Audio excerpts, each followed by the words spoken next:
talk to me about what we saw with lake levels prior to July 4th. Sure. Well, we had been experiencing some very significant drought conditions throughout the Colorado River system for the last couple of years. And we were about half of our normal water supplies late June, very first part of July, before the July 4th flood events happened. And kind of talk to me about what we saw on 4th of July and shortly after with lake levels. Sure. Well, in the Colorado River Basin, we saw two different rounds of flooding. Both of them concentrated north and west of Austin along the San Saba River tributary system and the Llano River tributary system, where we saw significant flooding that was the same weather system that brought the floods in July 4th to the Kerr County area. Now, as we're coming to the end of summer here, literally on Monday, kind of talk to me where lake levels are sitting right now. Well, we saw significant improvement in our water supply conditions based off of that July flood events. We saw basically an increase from 50%, 51% of combined storage between our two water supply lakes, Lakes Buchanan and Lake Travis, up to 95%. Currently, we sit at 91% of our water supplies, which is about 1.8 million acre feet. Great. And what is the outlook kind of looking like heading into fall? Well, we continue to be hot and dry right now, but we are also understanding that our fall months in Central Texas can also be some of our wetter months. And so we're really kind of having to prepare for whatever comes, and it could be either a continuation of the dry month of September that we've seen so far, or it could be a wet October.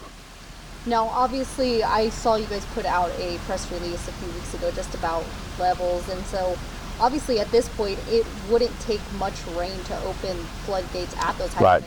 Right. So Lake Buchanan in particular is very close to being full, and it has no flood storage, and so it wouldn't take a very large flood event in the upper basin at all for there to be floodgates opened at Buchanan. We have some amount of room left in Lake Travis for water supply purposes, but then we have a very generous flood pool at Lake Travis that's 33 vertical feet of lake storage, or 767,000 acre feet, almost a whole Lake Buchanan on top of Lake Travis, just dedicated for flood storage. And,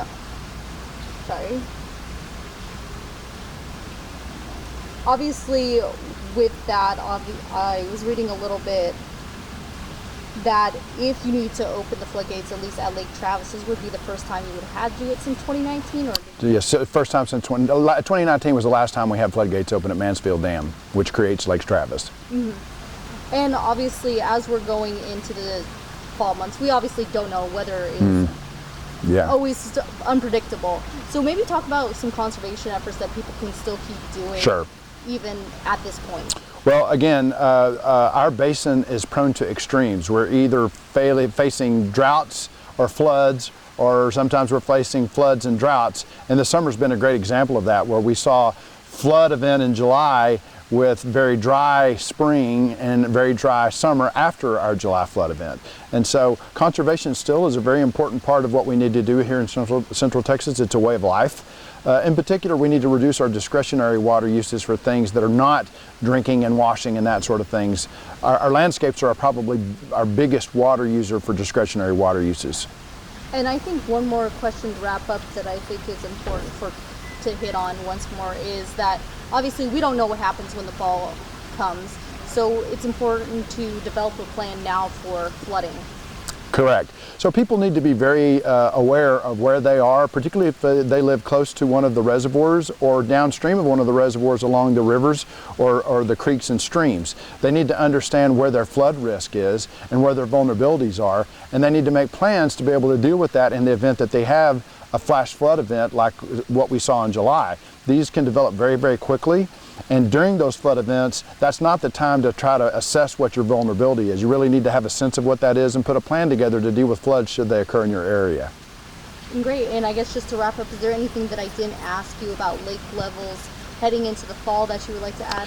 I think the most important thing for Central Texans to understand is what we've seen in the last 6 months is a microcosm of what we see over time in our area, where we have these vacillations between very dry to very wet and back again. And so it underscores the need for us to be very wise in how we use our water supplies, and that really means conservation is a way of life for us that happens 12 months out of the year, not concentrated during the summer or even in the wintertime.